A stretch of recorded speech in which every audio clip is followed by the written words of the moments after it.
সমুদ্রে যে নামেনি আমার মনে হয় তার জীবন ব্যর্থ। দেখুন ঢেউ আসছে। আজ আবার আমরা বেরিয়ে পড়লাম ঘুরতে, ফ্যামিলি ট্যুর যেরকম আমরা বেরোই। প্রথমে আমরা যাব বাঁকিপুট। আসলে সত্যি কথা বলতে সেরকম কিছু প্ল্যানিং করে আমরা বেরোইনি, জাস্ট হঠাৎ করে বেরিয়ে পড়া বলতে যেটা বোঝায়। আসলে আমাদের ঘুরতে বেরোনোর উদ্দেশ্য সবাই মিলে একটা দিন সময় কাটাবো, আনন্দ করবো। তো যাই হোক, সকাল 7:30টায় আমরা বেরিয়ে পড়েছিলাম, জলখাবার খাবো এবার। তো একটা জায়গায় হল্ট করা হলো, এই দেখুন, এই যে আনন্দ রেস্টুরেন্ট, এইখানে আমরা জলখাবার খাবো। তো ব্রেকফাস্টে অর্ডার দেওয়া হলো মশালা ধোসা। এই যে দেখুন অর্ডার দেওয়া হয়েছে, এখন অপেক্ষা করছি। এখনও পুরোপুরিভাবে জাঁকিয়ে শীতটা পড়েনি, একটু একটু করে শীত পড়বো করছে। এই যে পাশে আমার বাবা বসে, তার পাশে আমার মা বসে হাসছে, সবাই আর কি ফ্যামিলি আড্ডা চলছে, গল্প গুজব। আর এই পাশে রয়েছে আমার মাস্তুতো ভাই নীলাদ্রি, ওর ভালো নাম অনিকেত, আমি নীলাদ্রি বলি। তার পাশে এই যে আমার বড় মাসি মামুনি, এই যে আমার মাইমা, আর সেলফি নিচ্ছে মাথায় টুপি করে, আজকের বার্থডে বয় আমার মেসোমশাই। এই যে অর্ডার চলে এসছে। এই যে আমার মামা, তার পাশে আমার DOP, department of photography, Bumba, মামাতো ভাই। ওর ভালো নাম স্বপ্ননীল, আমি বুম্বা বলি, ও আমাকে বুম্বা বলেই ডাকে।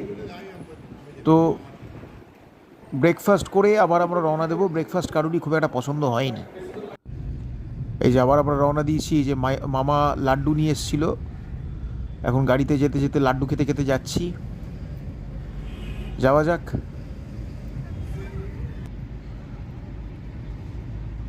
আমরা নিজেদের মধ্যে আড্ডা আর কি গল্প করতে করতে এগিয়ে চললাম। ব্রেকফাস্ট তো খাওয়া হলো, এবার চা খাবো। তো এক জায়গায় হল্ট করা হলো চা খাওয়ার জন্য। এই যে ভাঁড়ে করে চা খাওয়ার একটা আলাদা মজা। অনেকে ভাঁড়ে চা খায় না, কাগজের কাপে খায়, বলে ভাঁড়ে নাকি ময়লা থাকে। ময়লা থাক যাই থাক ভাই, ভাঁড়ে চা খাওয়ার একটা আলাদা আমেজ। কিছু কিছু ক্ষেত্রে আমি এত স্বাস্থ্যবিধি মানতে পারি না, কারণ তাহলে জীবনের অনেক রোম্যান্টিসিজম হারিয়ে যাবে। এই যে শীতকালে সকালবেলা রাস্তার ধারের এই দোকান থেকে চা খাওয়ার মজাই আলাদা। এই যে নীলাদ্রিও এখন চা খাওয়া শেষ করলো। ও বেটা গাড়ির থেকে নামে না, একদম স্পট আসবে সেখানেই নামবে, বারবার নামে না। এই যে বুম্বা, ও নেমেছে। এই যে আজকের বার্থডে বয়, মাথা টুপি পরে আমার মেসোমশাই, টুবলু মামা। আমি টুবলু মামাই বলি ছোটোবেলা থেকে, আমার বড় মাসির তো লাভ ম্যারেজ। তো সেই ছোটোবেলা থেকেই আমি বিয়ের আগে থাকতে আমি টুবলু মামা বলে অভ্যেস হয়ে গেছে, এখন আর মেসো বলতে পারিনি। তো চা খেয়ে আবার আমরা রওনা দিলাম। আমার সিট, পেটেন্ট সিট হচ্ছে একদম ড্রাইভারের পাশে, জানলার ধারের এই সিটটা। এই জায়গাটা একদম আমার পেটের, আমি কাউকে বসতে দিই না এখানে। চারিদিকে সবুজ সবুজ আর সবুজ, মানুষজন, এই দিগন্ত বিস্তৃত সবুজ মাঠ দেখতে দেখতে মনটা কেমন উদাস হয়ে যায়। মনে হয় যদি এখানে মাইলের পর মাইল শুধু চুপচাপ একা একা হাঁটতে পারতাম। মাঝে মাঝে যখন ভেতরটা খুব অস্থির লাগে, খুব দৌড়াতে ইচ্ছা করে এখানে মাঠে নেমে। এই যে নিম গাছ দেখে একটা জায়গায় আমাদের গাড়ি দাঁড় করা হলো।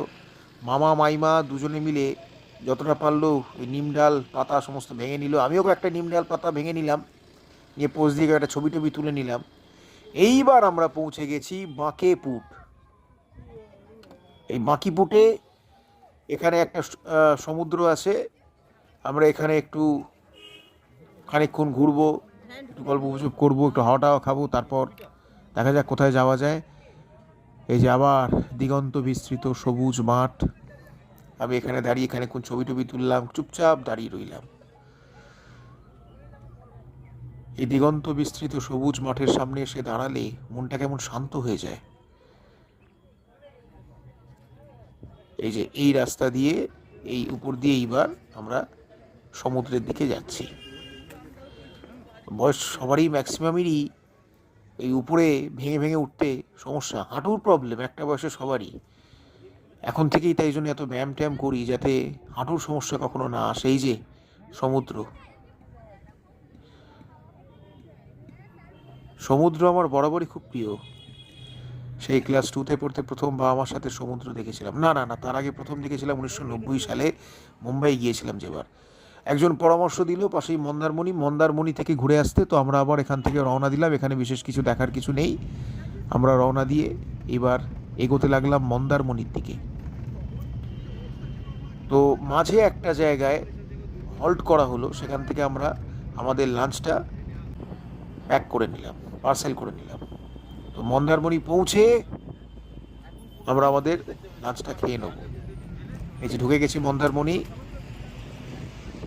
এই হঠাৎ করে বেরিয়ে পড়ার মজাই আলাদা। হঠাৎ করে এই যে বেরিয়ে পড়া, ঘুরতে যাওয়া।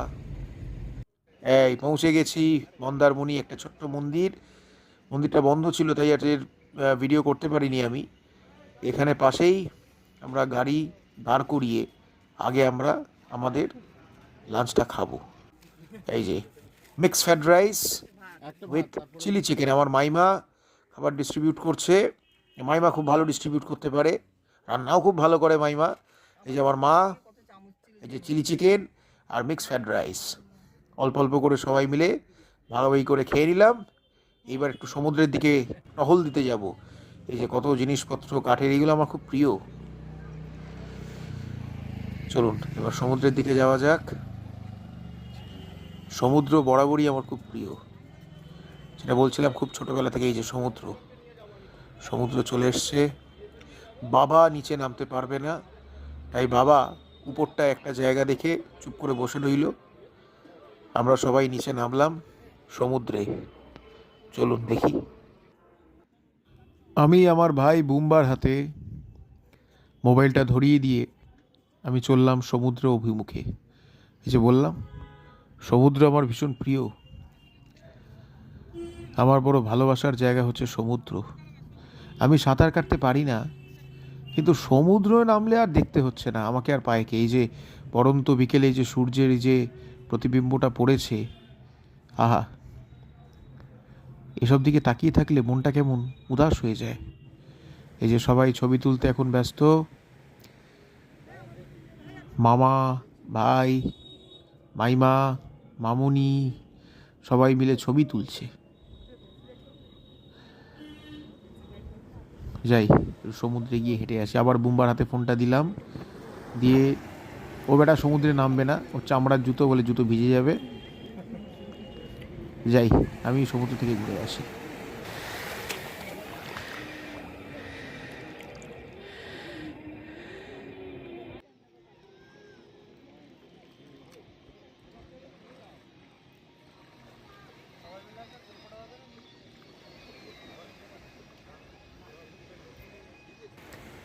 এইটা আবার কি? ও হ্যাঁ, ঝিনুকের ভাঙা খোল। আমি খুব ঝিনুক কুড়োতাম সমুদ্রে স্নান করতে গিয়ে। কত ঝিনুক পেয়েছি, জ্যান্ত ঝিনুক, ছোটো ছোটো প্রচুর ঝিনুক কুড়াতাম। এগুলো ভালো লাগে বেশ। এগুলো একটা আলাদা আনন্দ, একটা আলাদা অনুভূতি। এই যে বার্থডে বয় ছবি তুলেই যাচ্ছে। এই যে মামা ছবি তুলে দিচ্ছে। স্বাভাবিক, জন্মদিন বলে কথা, একটু স্পেশাল দিন, মনে তো একটু আনন্দ থাকবেই। জন্মদিনের আলাদা মাহাত্ম্য রয়েছে। এই যে সূর্য এবার অস্তগামী। আমি একটা পোজ দিয়ে ছবি তুলে নিলাম। সূর্যটাকে ধরার চেষ্টা করছি, উইচ ইজ ইম্পসিবল। এই যে আমার বড় মাসি মামুনি, এই দেখো আমার মাথায় জোর করে টুপি পরিয়ে দিয়েছে, মায়ের সাথে ছবি তুলবো। এই যে সবাই মিলে একসাথে ছবি, গ্রুপ ছবি। দুই ভাই, মামা সবাই এক এক করে দাঁড়িয়ে পড়ছে ছবি তোলার জন্য। এই যে মা, মাইমা, বড় মাসি, এই যে আমার মাইমা, এই যে আমি, বাবা, মা ছবি তুলতে ব্যস্ত। ঢেকি স্বর্গে গেলেও ধান ভাঙে। আমি সমুদ্রের ধারে একটু ভালো ইনস্টাগ্রাম বা ফেসবুক রিল বানানোর একটা সুযোগ পেলাম। চলো আমি একটা ডন বৈঠক দিতে শুরু করলাম। বুম্বাকে বললাম তোল ভিডিও, এগুলো ভালো ইনস্টাগ্রাম রিল হবে, ইউটিউব শর্টস ভিডিও হয়ে যেতে পারে, তাই ডন বৈঠক দিতে শুরু করলাম। এই যে আমার ভাই বুম্বা, ও সবাইকে আইসক্রিম খাওয়াবে, তাই আইসক্রিম কিনতে এসছে। বেশ বড় মনের ছেলে। আমার মাসির ছেলে নীলাদ্রিও তাই, ও খুব খরচা করে। দুই ভাই খুব খরচা করে। তো যাই, এবার আমরা আইসক্রিম খাবো, কিনে একটু আশেপাশে মার্কেটটা ঘুরে ঘুরে দেখবো। ইস, চারিদিকে কাজু, এত ভালো ভালো কাজু, আমার খুব কিনতে ইচ্ছে করছিলো। কাজু আমার ভয়ঙ্কর ফেভারিট, আমার মনে হয় আপনাদেরও খুব প্রিয়। এই যে বুম্বা সবার জন্য আইসক্রিম নিয়ে এসছে। থ্যাংক ইউ বুম্বা, দারুণ খেতে হয়েছে। Thank you, love you. এইবার আমাদের বাড়ি ফেরার পালা। তো ফিরে যাওয়ার আগে আবার একটু চা খাবো আমরা। চায়ের নেশা আমার মারাত্মক নেশা, সেই ভাঁড়ে চা হলে তো কোনো কথাই নেই। তবে হ্যাঁ, আইসক্রিম খাওয়ার প্রায় 40-45 মিনিট পর, সঙ্গে সঙ্গে নয় কিন্তু। মানে আমি ভাত না খেয়েও থাকতে পারবো, কিন্তু আইসক্রিম না খেয়ে, চা না খেয়ে বোধহয় থাকতে পারবো না। আইসক্রিমের স্বাদ এখনও যায়নি মুখ থেকে আসলে।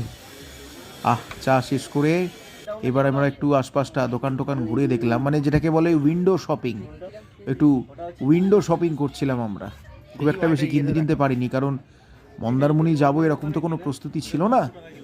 তাই জন্য জাস্ট একটু উইন্ডো শপিং করে দেখছি আমরা সবাই, আশপাশটা ঘুরে টুরে। তবে নেক্সটবার যখন আসবো একটু বেশ ভালো করে বেশি করে কাজু নিয়ে যাব, মানে কাজুর কোনো বিকল্প নেই। আমার মনে হয় আপনাদেরও ভীষণ প্রিয় জিনিস কাজু। এ দেখুন কত রকম রেঞ্জের কাজু পাওয়া যায়, সে 700, 800, 1200, 1000, মানে বহু রকম রেঞ্জের কাজু রয়েছে, মানে ভ্যারাইটিস অফ কাজু, মানে আপনি খেয়ে শেষ করতে পারবেন না, মানে দেখেও আপনি শেষ করতে পারবেন না, এরকম একটা ব্যাপার। এই যে এবার বাড়ি ফেরার পালা। আমি একটা নাড়ুর প্যাকেট নিয়েছি নিজের জন্য, নাড়ু খেতে খুব ভালোবাসি। তো আজকের মতো আমাদের শর্ট ট্যুর শেষ হলো। জাস্ট একটা ছোট্ট আউটিং, ফ্যামিলি আউটিং, তেমন বিশেষ কিছু নয়, তবে মাঝে মাঝে এগুলোর তো প্রয়োজন আছে। চলুন এবার বাড়ি ফেরা যাক। আবার দেখা হবে অন্য কোনো দিন, অন্য কোনো নতুন ব্লগে, নতুন কোনো বিষয় নিয়ে আবার ফিরে আসবো। সাবস্ক্রাইব করুন আমার চ্যানেল রাহুলস ডিকশনারি।